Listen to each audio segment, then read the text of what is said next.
बुद्ध कहते हैं कि मनुष्य की सबसे बड़ी चिंता उसका जीवन है।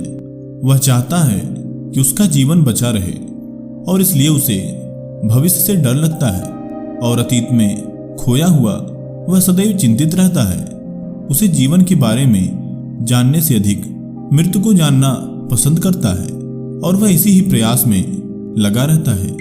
बुद्ध का एक शिष्य भी मृत्यु के बारे में जानना चाहता था। वह हमेशा बुद्ध से यही बात पूछता कि हे बुद्ध, मुझे मृत्यु के बारे में समझाइए, आखिर मृत्यु क्या होती है। वह जब भी बुद्ध से यह प्रश्न करता तो बुद्ध कहते, अभी तो मृत्यु को जानने के बजाय अपने जीवन पर ध्यान दो। मृत्यु क्या है यह सबको एक न एक दिन ज्ञात हो ही जाता है। सबकी भांति तुम भी समय आने पर इसे जान जाओगे। अभी जितना हो सके अपने जीवन को संवारो और ध्यान करो।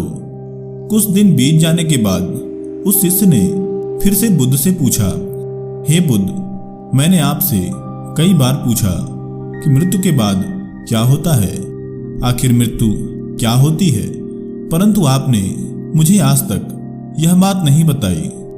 उसका प्रश्न सुनते ही बुद्ध मुस्कुरा दिए। उन्होंने उस शिष्य से कहा, मैं तुमसे एक प्रश्न पूछता हूं, पहले तुम मेरे इस प्रश्न का उत्तर दो। यदि कोई कहीं जा रहा हो और तभी अचानक ही एक विषयुक्त बाण कहीं से आए और उसके शरीर में लग जाए, तो उस समय क्या उसे पहले शरीर से उस बाण को निकालना चाहिए या उसके आने की दिशा क्या है और उसे किसने मारा, इन सब बातों पर विचार करना चाहिए। बुद्ध की बात सुन शिष्य ने कहा, उसे बिना कुछ सोचे ही सबसे पहले बाण को शरीर से निकाल देना चाहिए, क्योंकि यदि उसने थोड़ा भी देर किया तो जहर को पूरे शरीर में फैलते देर नहीं लगेगी। बुद्ध ने कहा, सत्य है, लेकिन अब इस बात का जवाब दो कि जीवन में जितने दुख और कष्ट हैं, जीवन में जितनी भी समस्याएं हैं, पहले उनको दूर करने के लिए प्रयास किया जाए, या मृत्यु क्या है और मृत्यु के बाद क्या होगा, पहले यही बात सोच ली जाए। बुद्ध की बात सुन शिष्य की आंखें खुल गई। उसकी मृत्यु को जानने की जिज्ञासा पूरी तरह शांत हो गई और अब सारी बात उसकी समझ में आ गई।